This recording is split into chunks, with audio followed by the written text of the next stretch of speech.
സംസ്ഥാന ഗവൺമെന്റ് വാക്ക് പാലിച്ചിരിക്കുകയാണ്. ഡിവൈഎഫ്ഐ നേരത്തെ നടത്തിയിട്ടുള്ള പ്രഖ്യാപനവും യാഥാർത്ഥ്യമായി എന്ന സന്തോഷത്തിലാണ് ഞങ്ങളിവിടെ നിൽക്കുന്നത്. അപ്പോൾ ഞങ്ങൾ നേരത്തെ ദുരന്തമുഖത്ത് എത്തിയപ്പോൾ അന്നത്തെ ആ ഘട്ടത്തിൽ 25 വീട് നിർമ്മിക്കാൻ ആവശ്യമായ പണം സമാഹരിക്കുമെന്ന് പറഞ്ഞിരുന്നു.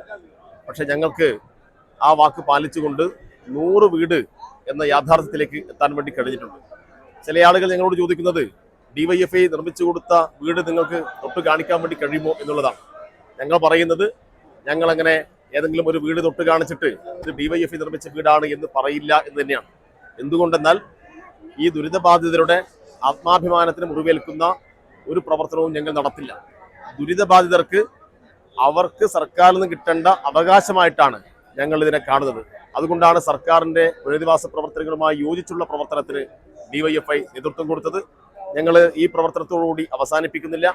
ഇവിടെ ഇനി ഈ ടൗൺഷിപ്പിന്റെ ഭാഗമായി നിൽക്കുന്ന ചെറുപ്പക്കാരുടെ തൊഴിലുമായി ബന്ധപ്പെട്ട കാര്യങ്ങളിൽ, ഇവിടെ വിദ്യാർത്ഥികളുടെ വിദ്യാഭ്യാസവുമായി ബന്ധപ്പെട്ട കാര്യങ്ങളിൽ തുടർന്നും ഞങ്ങളെക്കൊണ്ട് കഴിയാവുന്ന സഹായങ്ങൾ ഞങ്ങൾ ചെയ്യണം എന്ന് തന്നെയാണ് ആഗ്രഹിക്കുന്നത്. ഇവിടെ ഇന്ന് 178 വീടിന്റെ താക്കോൽ കൈമാറി. ആ 178 വീടിനും ആവശ്യമായിട്ടുള്ള ടെലിവിഷനാണ് ഡിവൈഎഫ്ഐയുടെ പ്രവർത്തകരെല്ലാം കൂടി ചേർന്ന് സമാഹരിച്ച് ഇന്നിവിടെ വിതരണം ചെയ്തുകൊണ്ടിരിക്കുന്നത്. ഏതായാലും ഞങ്ങളുടെ ഈ ഉദ്യമത്തോട് ഈ നാട് ഒന്നടങ്കം സഹകരിച്ചു. എല്ലാവരോടുള്ള നന്ദി ഡിവൈഎഫ്ഐക്ക് വേണ്ടി ഈ സന്ദർഭത്തിൽ രേഖപ്പെടുത്തുകയാണ്.